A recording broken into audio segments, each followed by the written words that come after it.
Ma'am, kailan po ba dapat mag-apply ng Schengen Visa? Pwede po tayong mag-apply ng Schengen Visa as early as 6 months but no later than 15 working days before your intended flight. Yes po, as early as 6 months. So take note po, yung processing po nila usually takes around 3 to 4 weeks or longer. Depende po yan siya sa situation ng applicant. Pero may mga countries po na like within a week, makukuha mo na yung passport mo and yung visa mo.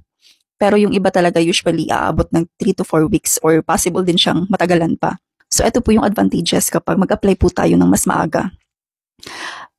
First, mas mahaba po yung oras natin sa pag-prepare ng mga required documents. Alam mo yun, hindi tayo magmadali sa pag-comply and ma-double check, ma-triple check natin yung mga requirements natin kung tama ba. Second, meron ka pang time para mag-reapply kung sakaling ma-refused yung una mong visa application. And then, third na advantage, kapag ma-approve na yung visa mo, makakapag-book ka ng mas murang ticket.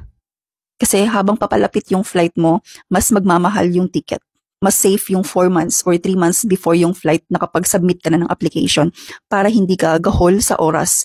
So iwasan nyo po talaga yung like few days na lang magfa-flight na kayo, yun na yung i-request nyo na travel date. For example, ngayon July 23 and then yung flight mo first week of August.